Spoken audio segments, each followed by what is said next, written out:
Por que eu sou cristão? Por que você é cristão? Você já se fez essa pergunta? Fica aqui comigo que nós vamos conversar sobre ela.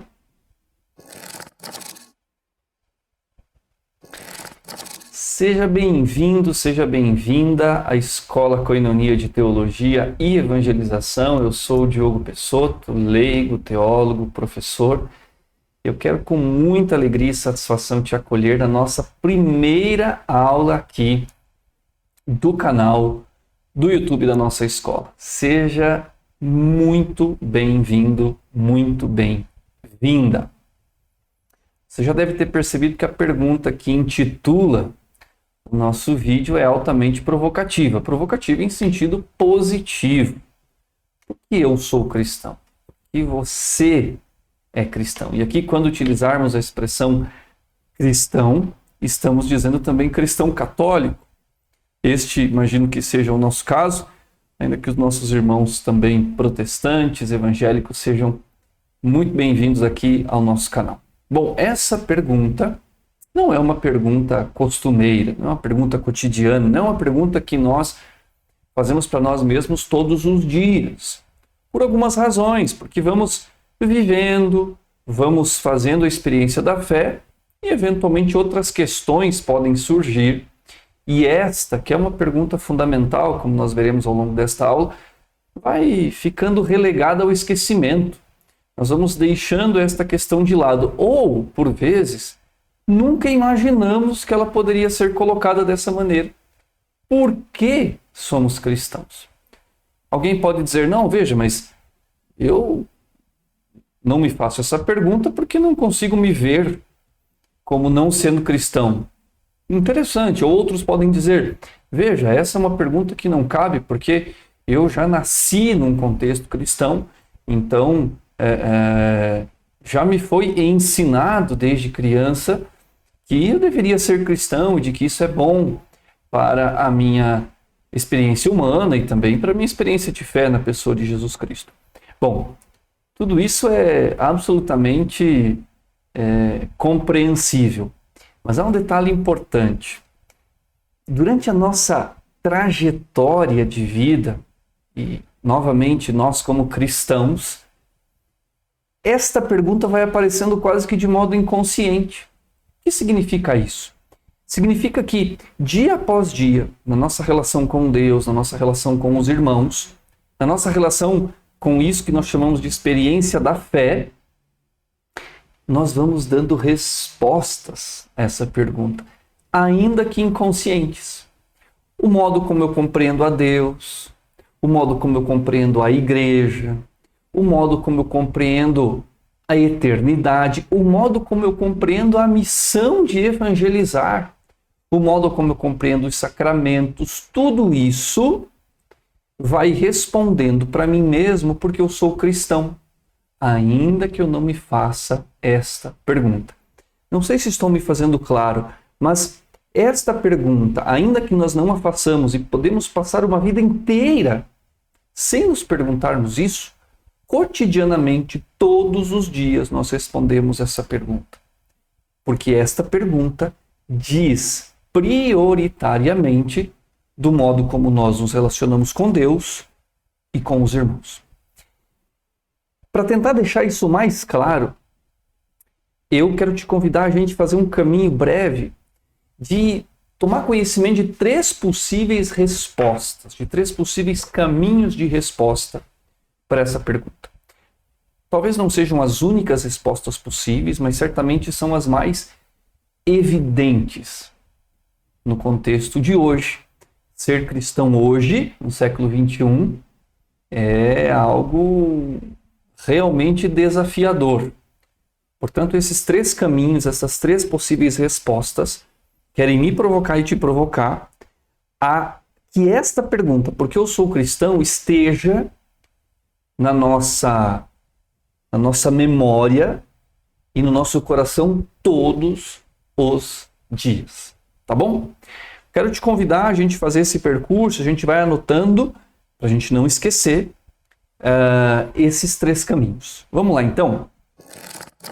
Bom, primeiro possível caminho de resposta a esta questão, por que você é cristão ou por que eu sou cristão, para a gente brincar um pouco com as palavras, é a herança familiar. Recebemos de nossa família o dom da fé. Evidentemente que o dom da fé nos é dado por Deus, mas são nossos pais ou nossos avós, o nosso núcleo familiar que pede à igreja o batismo.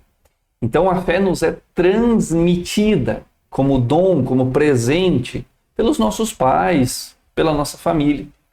Foram eles que de início quiseram que nós nos tornássemos cristãos e cristãos católicos. Veja, aqui não estamos generalizando, há casos e casos, mas na grande maioria das situações, quando nós nos deparamos com pessoas que se dizem cristãs e católicas, nós certamente encontraremos pessoas que nasceram numa família católica. Esse é o primeiro elemento. O segundo elemento diz respeito ao modo como isso se dá.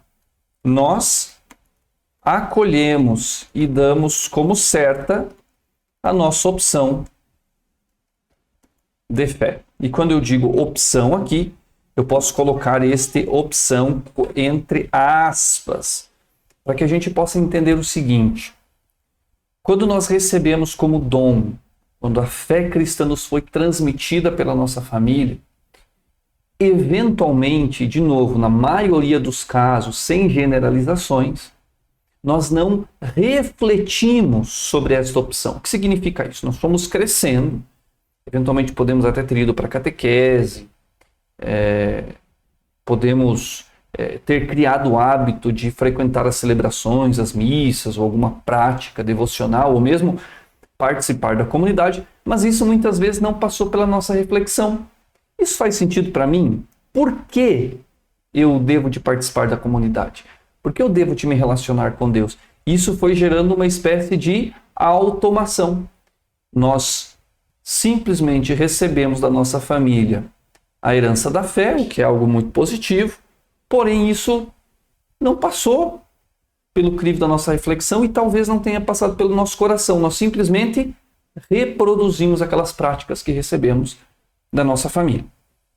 De novo, não é com todo mundo, mas com a maioria de nós essa experiência se deu. Nós simplesmente reproduzimos aquilo que aprendemos, as orações, o preceito, participação nas celebrações e outras coisas.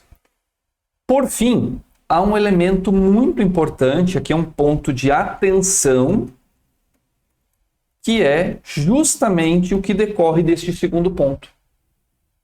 A fé vivida no piloto automático. Aqui eu quero voltar para conversar contigo.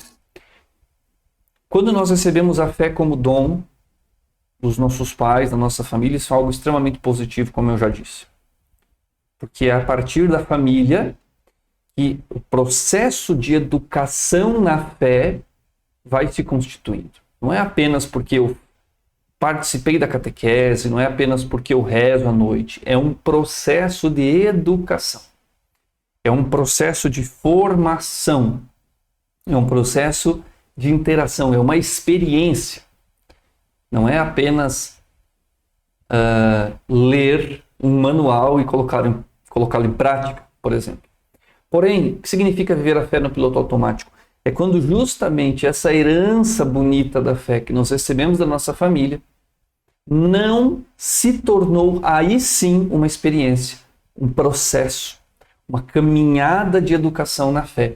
Nós simplesmente colocamos a nossa experiência de fé, apertamos o botão do piloto automático e este piloto automático que compreende as práticas de fé, os preceitos, as orações e tudo mais que a gente queira incluir nesse piloto automático, a gente simplesmente foi reproduzindo. Então não significa apenas não refletir sobre essa opção, e aí opção entre aspas, porque eventualmente lá atrás nossos pais nos inseriram nessa opção, e eles escolheram por nós.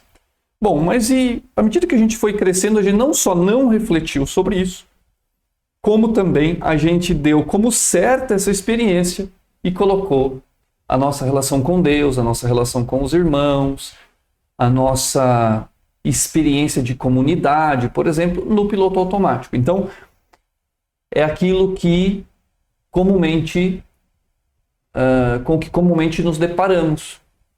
Pessoas que nasceram numa família católica, mas não sabem o que significa ser um cristão barra ou hífen católico. É algo que simplesmente passa por hábitos, por práticas. De novo, não estamos generalizando. Há casos em que a experiência de fé na família vai desembocar no terceiro caminho, daqui a pouco a gente vai chegar lá. Mas em muitos casos, nascer numa família católica não significa efetivamente fazer uma experiência com a pessoa de Jesus Cristo. Segunda possível resposta para a nossa pergunta: por que somos cristãos? Algo chamado, o que eu designo como identificação. O que isto significa? A fé e a vida eclesial começam a fazer sentido para mim. A fé e a vida eclesial começam a fazer sentido para mim. Bom, eu posso ter nascido numa família católica ou não, posso ter posteriormente ter desejado tornar-me um cristão católico, porém, neste âmbito da motivação, né, quando eu me entendo cristão católico, não somente porque eu nasci numa família católica, mas porque eu me identifico com a fé cristã católica, eu estou nesse nível. As coisas da fé, as coisas da igreja, as coisas relativas à fé cristã começam a, puxa vida, isso aqui faz sentido para mim. Puxa vida, isso aqui tem a ver com a minha trajetória cotidiana. Puxa, isso aqui tem a ver com aquilo que eu anseio. Puxa, isso aqui faz sentido para mim. Faz sentido não só ir à missa porque eu aprendi que tem que ir à missa, mas porque lá é o encontro da comunidade. Faz sentido participar da comunidade, não apenas porque isso é um preceito que eu aprendi desde criança, mas faz sentido porque lá eu me encontro com os meus irmãos para professar a fé em Jesus Cristo. Faz sentido que eu não apenas seja um espectador da comunidade, seja um espectador da fé, mas que eu apoie, sirva a Deus e aos irmãos numa pastoral, num movimento, num grupo, numa associação, num instituto ou num serviço eclesial que há na minha comunidade ou em outra comunidade. Está claro isso? Então, identificar-se com a fé cristã está nesse âmbito. Há um outro ponto importante aqui, que é justamente esse. Entendo-me como um discípulo missionário. Há um entendimento de que eu não sou apenas um cristão católico de nome, de designação. Um cristão católico porque eu preciso dizer, por exemplo, num questionário, numa entrevista, numa pesquisa de que, ou melhor, preciso dizer que eu sou católico. Qual a sua religião? Eu sou católico. Não. Aqui já há um entendimento de que eu sou sim um discípulo de Jesus, porque eu sou batizado, e também porque eu sou batizado, eu sou um missionário. Eu posso apoiar a minha comunidade, eu posso servir a minha comunidade, eu posso ser sim um evangelizador, uma evangelizadora. Neste âmbito da identificação, a fé em Jesus Cristo passa a falar diretamente com aquilo que eu vivo, com aquilo que eu experimento, com aquilo que eu desejo, e isso tende a se transformar em vida, tende a se transformar em atitudes. O Evangelho já não é apenas mais um texto sagrado, o Evangelho é algo que narra a história de Jesus, não apenas para que eu conheça a história de Jesus, mas o Evangelho diz algo para a minha vida. aquilo que se encontra escrito no Evangelho é um imperativo de vida para mim, é um motivo para que eu possa, de fato, viver como Jesus viveu, ou tentar viver como Jesus viveu. Tá claro?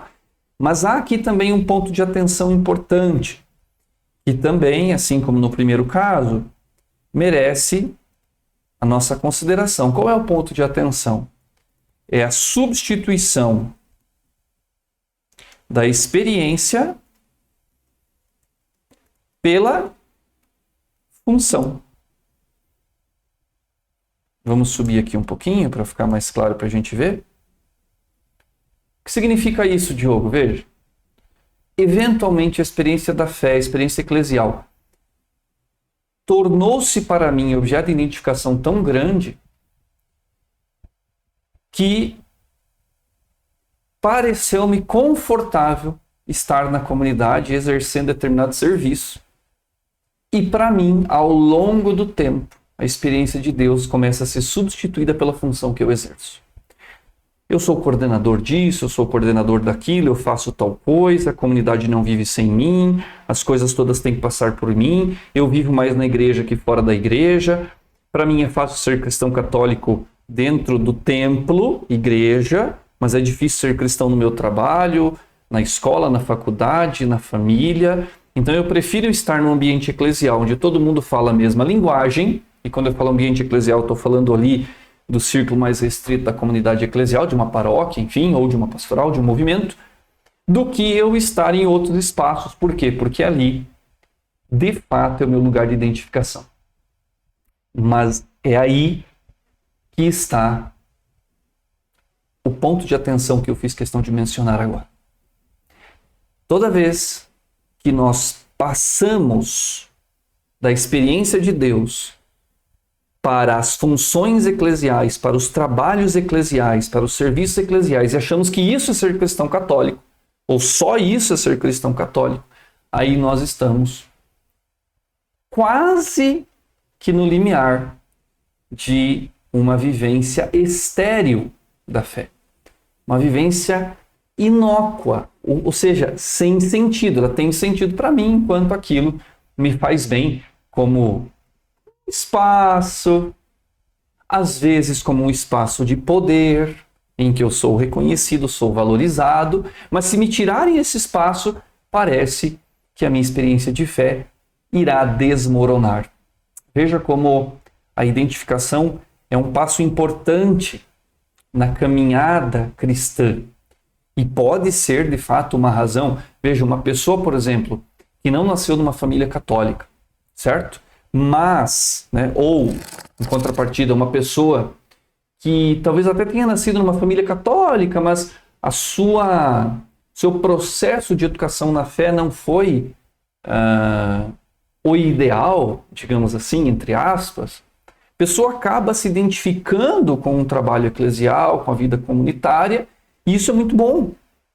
Porém, ao longo do tempo, se essa identificação não concorrer para o terceiro caminho que nós vamos falar daqui a pouquinho, se ela não for alimentada por esse terceiro caminho, ela corre o risco de nos levar a uma experiência meramente burocrática da fé.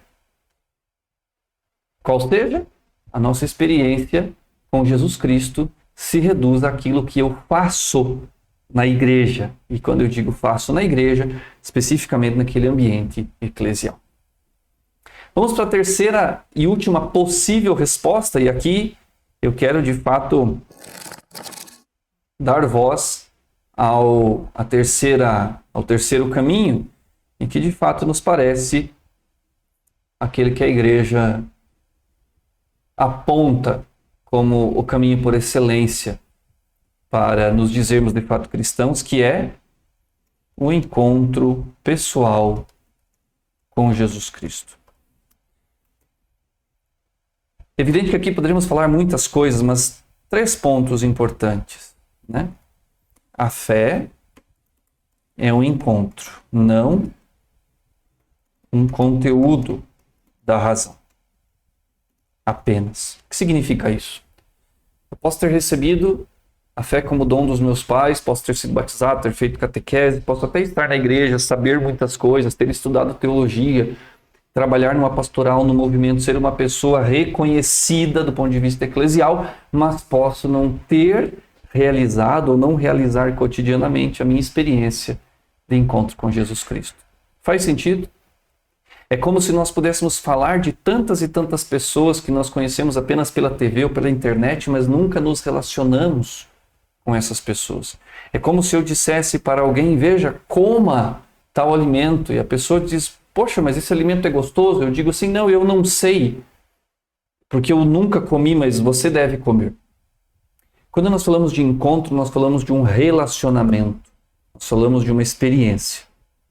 Então, para além do que eu recebo da minha família, para cumprir preceitos e hábitos religiosos, cristãos, católicos, como a gente queira chamar, para além de uma identificação com aquilo que eu faço na igreja, está uma experiência, um encontro com a pessoa de Jesus. Segundo elemento importante relativo a este encontro pessoal com Jesus Cristo, diz o seguinte: vale mais o relacionamento com Deus e com os irmãos, que a gente chama do quê? De comunhão, do que o que recebi por herança ou do que aquilo que faço na igreja. Esta palavra é muito importante, aqui eu quero voltar. A palavra comunhão significa relacionamento, significa vinculação, significa não apenas união de pessoas, mas significa comunidade, significa unidade. Portanto, dizer que a experiência cristã está pautada no relacionamento com Deus e com os irmãos é justamente dizer que se Deus é um só, em três pessoas que se amam, o Pai, o Filho e o Espírito Santo, é assim que Ele nos quer. Deus nos quer e Deus nos fez para a comunhão com Ele e para a comunhão entre nós. Se eu não entendo que isto vale infinitamente mais do que o fato de eu ter nascido numa família cristã católica e me dizer católico simplesmente por preceito ou por conveniência, e vale infinitamente mais do que aquilo que eu faço ou deixo de fazer na igreja, a nossa resposta à pergunta por que sou cristão começa a se delinear de uma maneira efetiva. Eu sou cristão porque eu faço dia a dia uma experiência com Jesus Cristo. Jesus Cristo não é distante, ou não é alguém distante. E eu diria mais, Jesus Cristo não é uma coisa, Jesus Cristo é uma pessoa. O próprio Deus é uma pessoa, é um alguém com quem eu estabeleço uma relação. Deus não é uma força. Eventualmente, uma outra pergunta pode nos ajudar a refletir. A nossa relação com Deus é uma relação de amizade, de fraternidade, de filiação, entendo como filho de Deus, irmão de Jesus Cristo, ungido pelo Espírito Santo desde o meu batismo, ou simplesmente Deus para mim é alguém que está distante, que não se preocupa comigo e que é venerado apenas no templo, na igreja, na construção dita igreja, mas não na minha vida cotidiana. Aqui um elemento, e eu diria o elemento essencial da fé cristã, experiência com Jesus Cristo. E aqui, para encerrar este terceiro ponto, três citações recentes da igreja que nos motivam a revisitar esta pergunta do porquê eu sou cristão todos os dias à luz do contexto atual. Vamos ver juntos? Quando nós falamos